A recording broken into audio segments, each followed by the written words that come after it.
It never bothered me if people disagreed with what I thought, as long as I felt I knew the facts. I mean, there's a whole bunch of things I don't know a thing about. I just stay away from those. So I stay within what I call my circle of competence. You know, and Tom Watson said it best. He said, I'm no genius, but I'm smart in spots, and I stay around those spots. Well, I try and stay around those spots, and I just don't have a problem if somebody says, you're wrong on something. I go back and look at the facts, and I think that really is much more important, frankly, than having a few points of IQ or having an extra course or two in school or anything of the sort. You need emotional stability. I was wondering how you define success personally. Well, I can certainly define happiness, because that's what I am. I mean, I get to do what I like to do every single day of the year, and I get to do it with people I like. And I don't have to associate with anybody. Causes my stomach to churn. The only thing in my job I don't like, and this only happens about every 3 or 4 years, occasionally I have to fire somebody, and I don't like. That's the only thing. Other than I tap dance to work, and I get down there, and I think I'm supposed to lie on my back and paint the ceiling, or something like Michelangelo. I mean, that's the way I feel, and it doesn't diminish. It's tremendous fun. So, if they say that success is getting what you want, and happiness is wanting what you get. Well, I don't know which one applies in this case, but I do know that I wouldn't be doing anything else. I mean, I do advise you, when you go out to work, go to work for an organization that you admire, people you admire, because it'll turn you on, and you ought to be happy where you are working. And I always worry about people who say, I'm going to do this for 10 years. I really don't like it very well, and then I'll do 10 more years of this. I mean, that's a little like saving up sex for your old age. I mean, not a very good idea. So get right in. You would recommend that. Get right into what you enjoy, and you'll be successful at it. You really will. I mean, you won't be able to miss. And that's.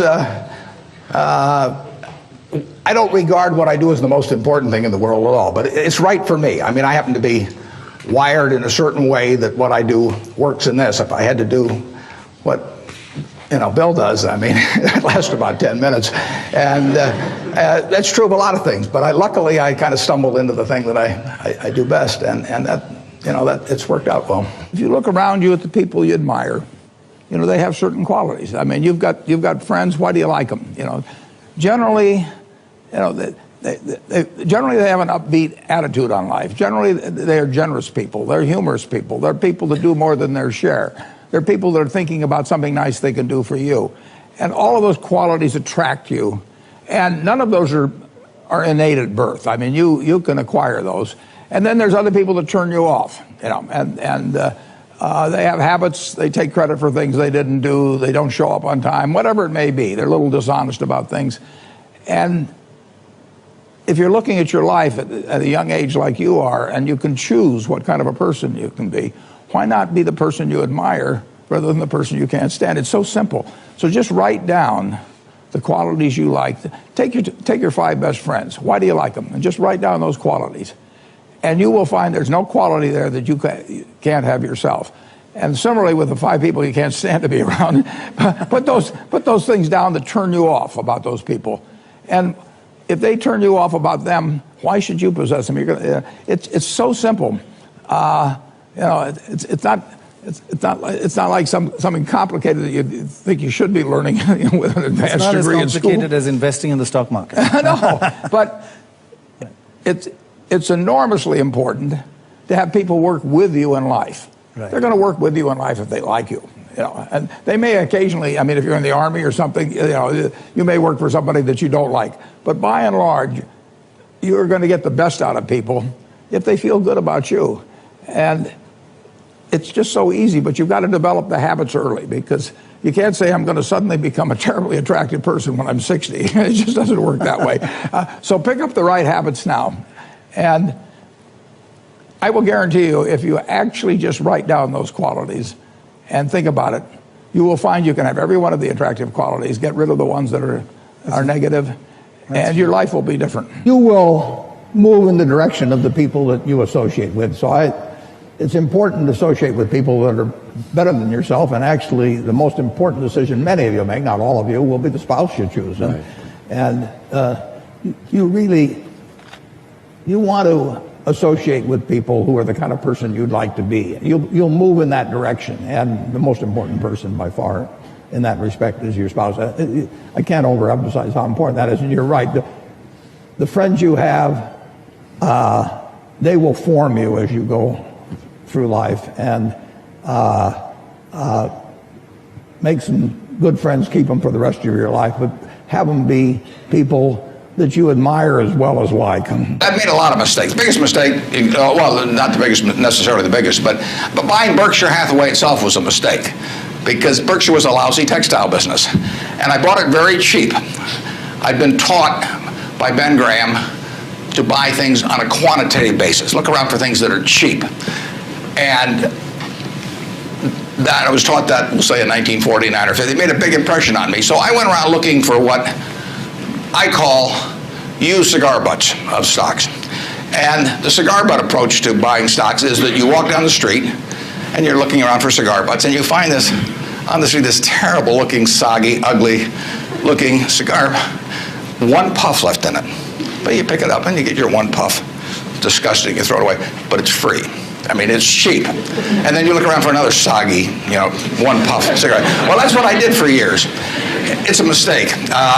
Although you can make money doing it, but you can't make it with big money. It's so much easier just to buy wonderful businesses. So now I would rather buy a wonderful business at a fair price than a fair business at a wonderful price. But in those days, I was buying cheap stocks. And Berkshire was selling below its working capital per share. You got the plants for nothing. You got the machinery for nothing. You got the inventory and receivables at a discount. It was cheap. So I bought it. And 20 years later, I was still running a lousy business, and that money did not compound. You really want to be in a wonderful business, because the time is the friend of the wonderful business. You keep compounding, it keeps doing more business, and you keep making more money. Time is the enemy of the lousy business. I could have sold Berkshire, perhaps liquidated it, and made a quick little profit, one puff. But staying with those kind of businesses is a big mistake. So you might say I learned something out of that mistake, and I would have been way better off taking what I did with Berkshire is I kept buying better businesses. I started the insurance business, See's Candy, the Buffalo, all kinds of things. I would have been way better doing that with a brand new little entity that I'd set up rather than using Berkshire as the platform. Now I've had a lot of fun out of it.